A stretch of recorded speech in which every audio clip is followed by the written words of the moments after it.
If Russia invades, that means tanks or troops crossing the border of Ukraine again. Then there will be no longer a Nord Stream 2. We will bring an end to it. How will you do that exactly, since the project and control of the project is within Germany's control? We will. I promise you, we'll be able to do it. Will you commit today to turning off and pulling the plug on Nord Stream 2? You didn't mention it. You haven't mentioned it. As I already said, we are acting together. We are absolutely united, and we will not taking different steps. We will do the same steps, and they will be very, very hard to Russia, and they should understand. Oh, he is such a fool. He is such a fool. Sometimes I laugh at my own prime ministers like Liz Truss and previously Boris. But this guy beats all of them. He is such a fool and such a puppet.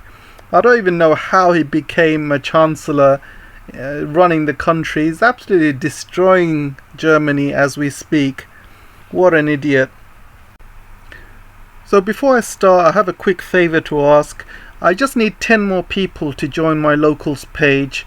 I've already got 20 already. I just need 10 more in order for me to carry on making these videos, and I really appreciate it. I do not want to leave YouTube. I love making videos for you guys, and I'm sure most of you appreciate me as well. So let's kind of work together. I just need 10 more very generous people to kind of donate on my locals, join as members and support me basically. As you know, YouTube does not pay me much. I do not make much money out of YouTube. My subscriber count is still low. My video views are still very low. So I need that support. And the rest of you who cannot support me financially, just carry on watching my videos, liking, subscribing, sharing the videos as well, watching it to the end, commenting. All of that to help the video with this algorithm is just as helpful as well. So really appreciate everything you guys are doing. Anyway, on with the show. So Scholz is now on his way to Saudi Arabia to beg for more oil and gas to MBS. And do any of you think that he's gonna succeed in any way? Of course he can't. I mean, look at Biden, look at Boris. They went there to beg. What did they come back with? Absolutely empty-handed. And if begging didn't work for Biden and if begging didn't work for Boris, what chances does this guy have? So let's look at this article, and it's actually quite funny as well. So in this article it says that Scholz will address human rights issues when he meets Saturday with Saudi Arabia's powerful Crown Prince Mohammed bin Salman in Jeddah.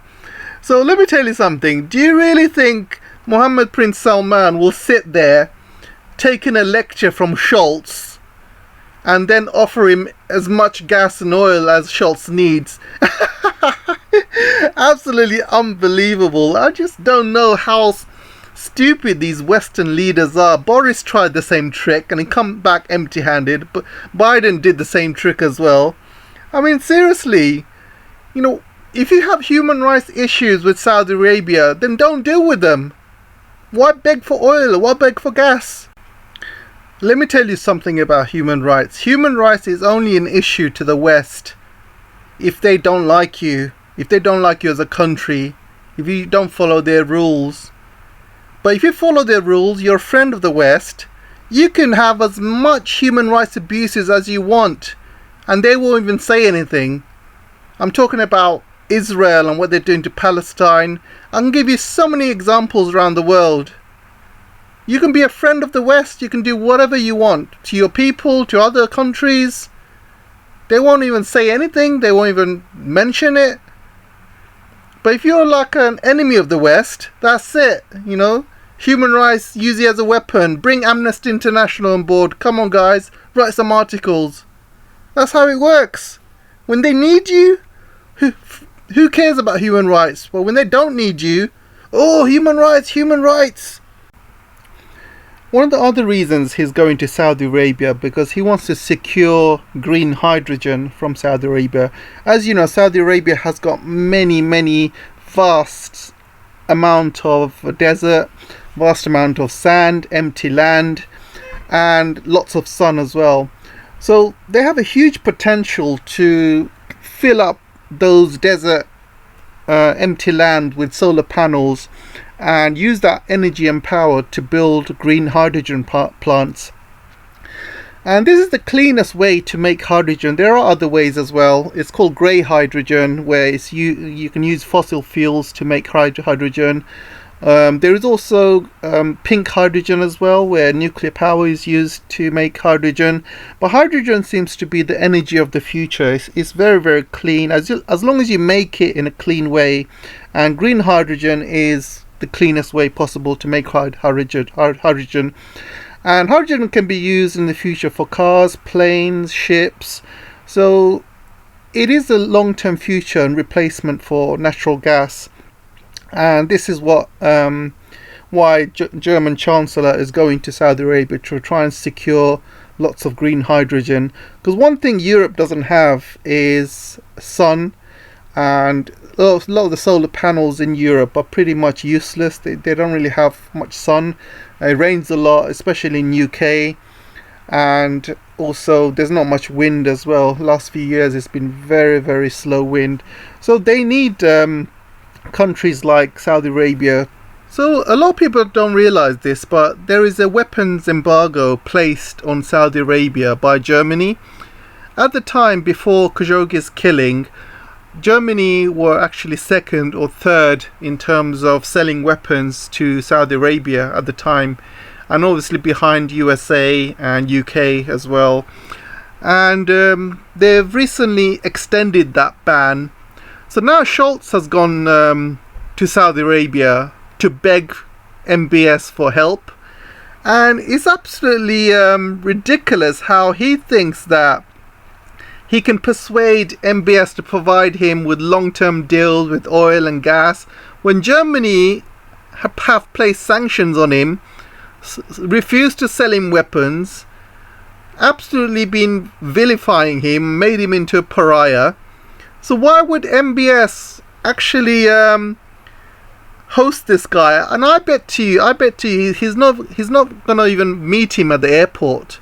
You know, he left Biden standing, and he's going to leave this guy standing in the airport as well. You know, there is no need, or there's no economic need for Saudi Arabia to actually make friends with Germany at this time. They know Germany is really desperate. They know Germany is deindustrializing. They know Germany needs Saudi more than Saudis need Germany. So that's a fact. So I don't know why this Scholz guy is going to Saudi Arabia. He's just wasting his time. He's not going to do anything. He's not going to get anything. Absolute bonkers. Germany is really suffering at the moment, and you can see Germany producer prices hit all-time record. Germany's producer prices rose sharply in August from a year earlier, and data shows that the prices were up 7.9% in August. And above an analyst's expectations, they soared 45.8% from a year earlier. That followed a 37% jump in July and 32% jump in rise. So you can see the cost of materials being made in Germany is just increasing day by day because the cost of gas is increasing. You got the supply chain issues, the cost of oil is increasing, and obviously transport costs are increasing, raw material costs are increasing. So this is contributing to not only the producer prices but also the inflation as well. And if you look at other issues as well, you can see German producers warn of food shortages. Manufacturers of both frozen and fresh products say they cannot cope with soaring energy costs. So there are some huge issues, but this is not just happening in Germany, it's happening throughout Europe and UK especially as well. Germany is facing a toilet paper shortage. We had that during COVID, and again, you know, they're going to have to buy lots of toilet roll and paper, mainly from Far East, China especially. And, their manufacturing in Germany is just slowly industrializing. Slowly, company after company is not going to be able to produce goods because the costs are just too high. And you're going to see a wave of bankruptcies. And you can see here, Germany faces a wave of bankruptcies, MP warns. Because the costs are so high, it doesn't make sense for companies to make these products anymore. Because if they start increasing their prices and give it on to the customers are not going to buy it because they're not going to be competitive. The customers rather buy it cheaper elsewhere, or they'll order it online, they'll order it from China, for example.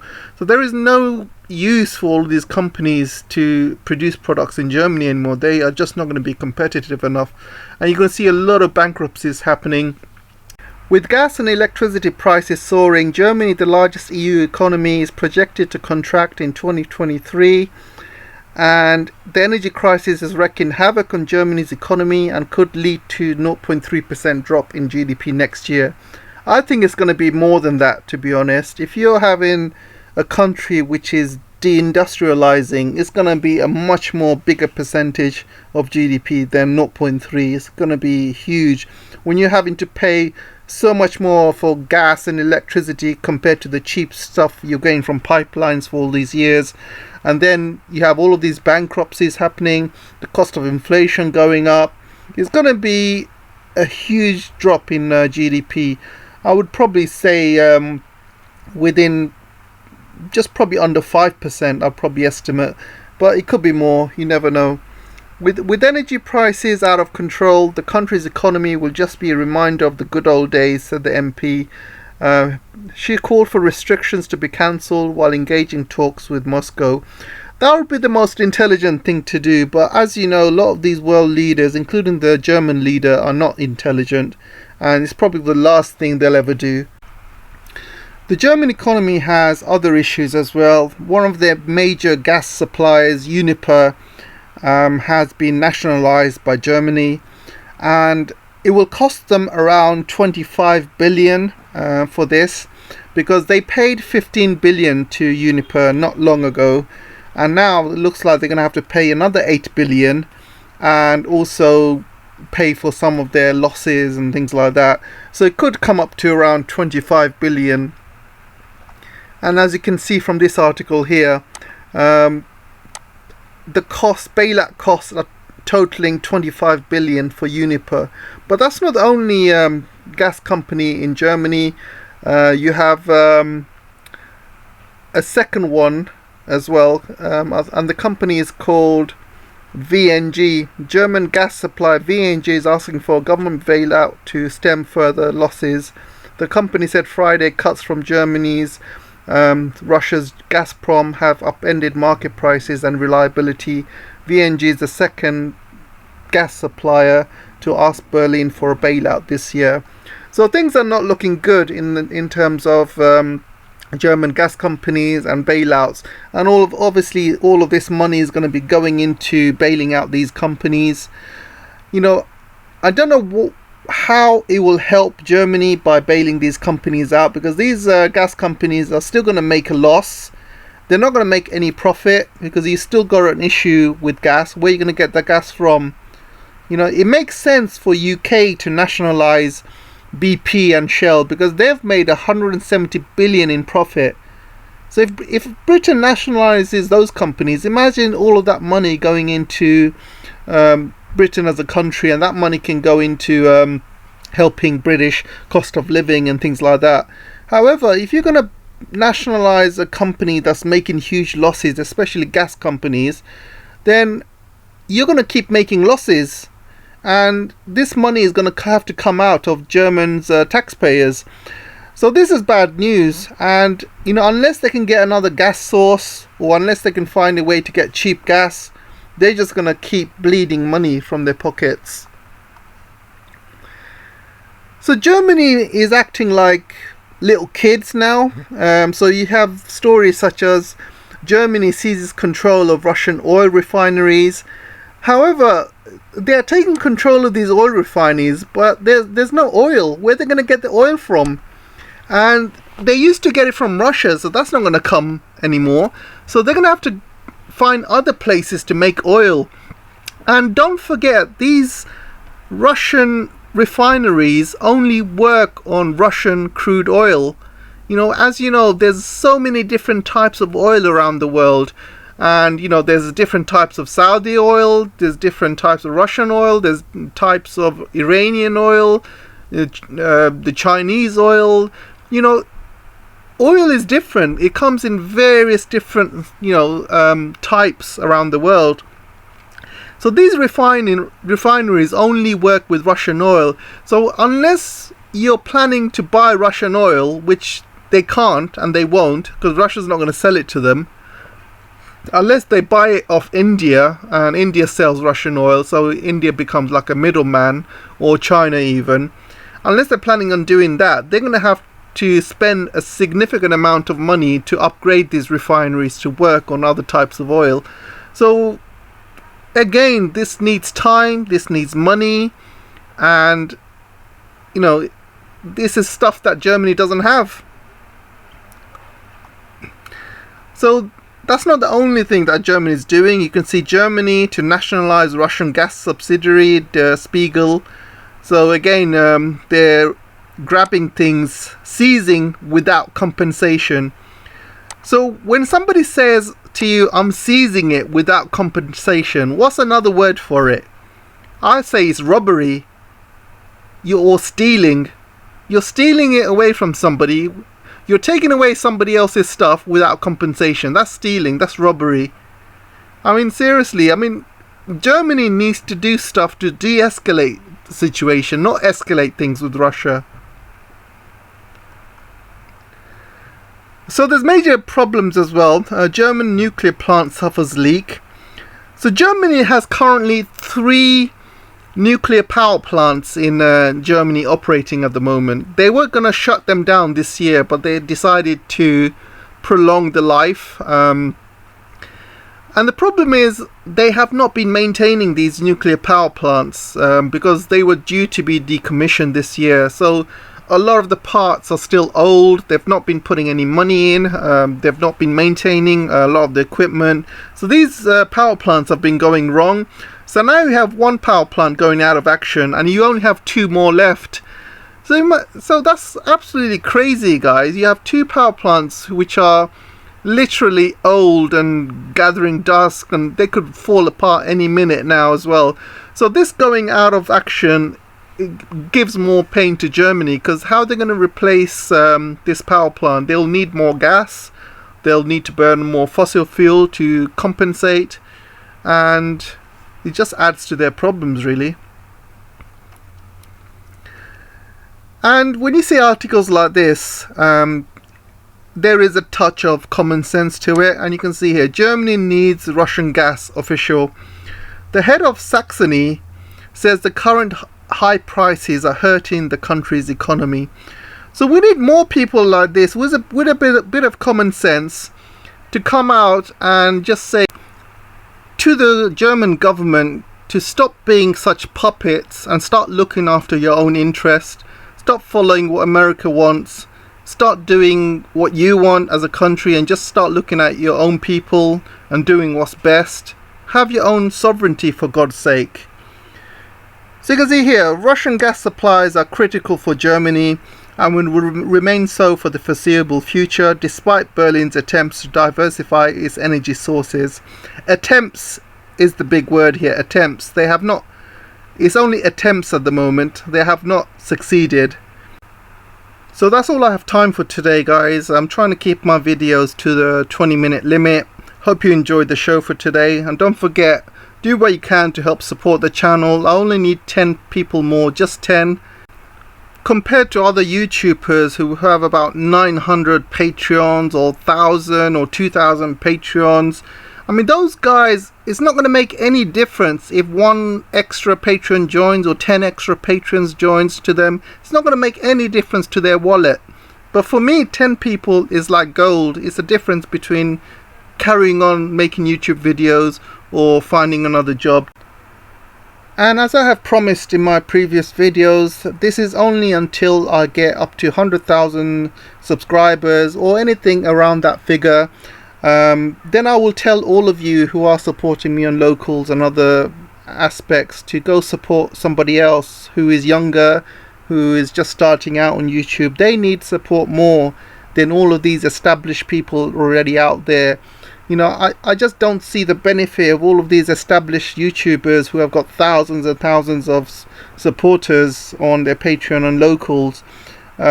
Supporting them more is just adding to their ego, adding to their wallet, making the rich go richer. The people who actually need the support are the younger ones who don't have the subscriber count, who get very low views on their videos. They need your help and the push to get out there and spread the truth. And as you know, we're here to spread the truth in a world full of lies, so it is for a good cause. We are doing it for a good cause. We're not spreading any hatred or lies out there. You know, we're doing it for the good of humanity, and every one of your support is very much welcome and very much helpful.